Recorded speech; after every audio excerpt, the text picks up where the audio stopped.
Okay, looks like the new episode just gave me a ton of information to work with for lore. So, I suppose it's time to... Enter the dragon!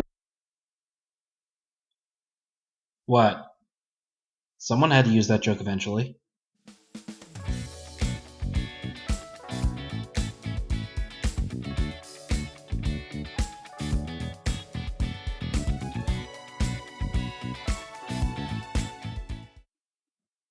Hey everybody, I'm Dulcet Tone, the Pony of Harmonics, and welcome to my first ever two-part analysis. Today, we talk dragons. No, not that one, that's next week's episode. Today, we talk for Crystal Heart's sake. Excuse me for a while I tangent for a moment. Hey, Rooster Teeth Animations. This is a wyvern. This is a dragon. A dragon has 4 feet, while a wyvern has claws on its wings.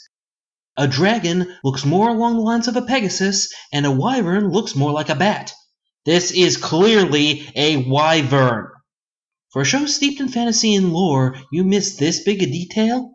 Fix that for Volume 4! Okay, sorry about that. That's been bugging me for a while now. Today we talk about the dragons of MLP. Season 6, Episode 5, Gauntlet of Fire, gave us a lot of additional information about the dragons, their abilities, and their hierarchy. After a day or two of thought, I've come up with a few conclusions that may answer a number of questions. So let's break down what we've learned, starting with something that was really focused on in the episode, their scales. What's wrong? I don't know. All of a sudden my scales just started glowing and burning. Little is known. Since before this episode, we've known that dragons are extremely durable, can survive lava, take large amounts of damage, and walk away seemingly unharmed. Garble is the greatest example of it. From this episode alone, he can take a near-piercing impact with a crystal and survive being crushed by a rock too heavy for him to lift. Even if we seriously lowball Garble's capabilities to being able to lift his own weight, this rock is clearly many times heavier, and he gets up only needing to dust himself off. However, in this same episode, we see the exact opposite being true. A multitude of dragons are wearing heavy armor, including Princess Ember. These dragons are phased by water-spitting serpents, come out charred by heavy flames, and even Spike is afraid of falling into lava. This is a seemingly huge inconsistency. Except that it isn't. We established in the first few minutes of the episode that the dragon's scales are magical in nature. Their glow and irritation is sort of a spell that's cast on all dragons in range, similar to Unicorn Magic's luminescence. However, that doesn't seem to be much of a deterrent. Spike got used to the irritation by the time he arrived in the Dragonlands, and none of the other dragons seemed to be bothered. And let's be honest, glowing without being a feral ghoul would be awesome. There would have to be another reason why they would have incentive to come. The most likely explanation is that the magic within their scales is draining. Look how dragons take damage. They are physically fine, however they do feel impacts and pain. A strong enough hit can cause them to flinch or pass out. This is a similar concept to aura in Ruby, and you thought that tangent at the beginning had no purpose.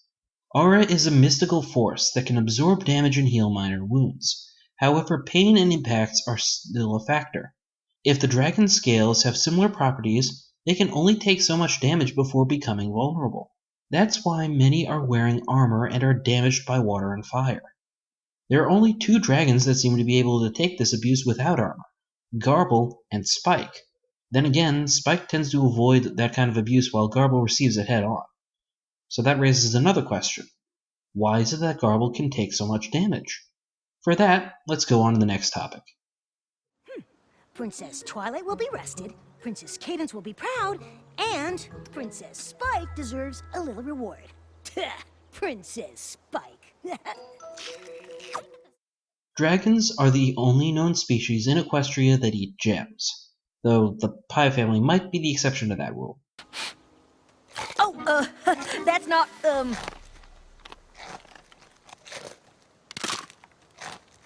It's crunchy.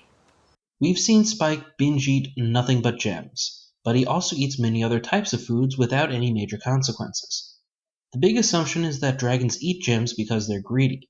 However, thanks to this episode, the contrary has been proven.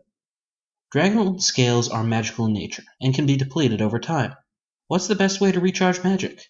By using or consuming a magical object. And in MLP, we've seen on multiple occasions that gems do tend to possess or are imbued with magic. We need to look no further than the Smooze. Notice how he didn't grow when he eats shiny things, but when absorbing a gemstone like this one or this one, he gets bigger? He's absorbing the magic within the gem itself to increase his size. Now we go back to Garble.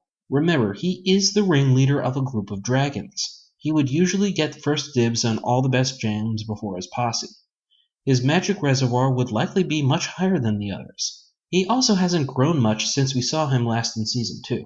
It's likely he's been using this time to collect magic within his scales instead of using it for growth. This is why he's able to take multiple hits and get right back up again. But that leaves the question as to why Ember couldn't tank the same type of damage.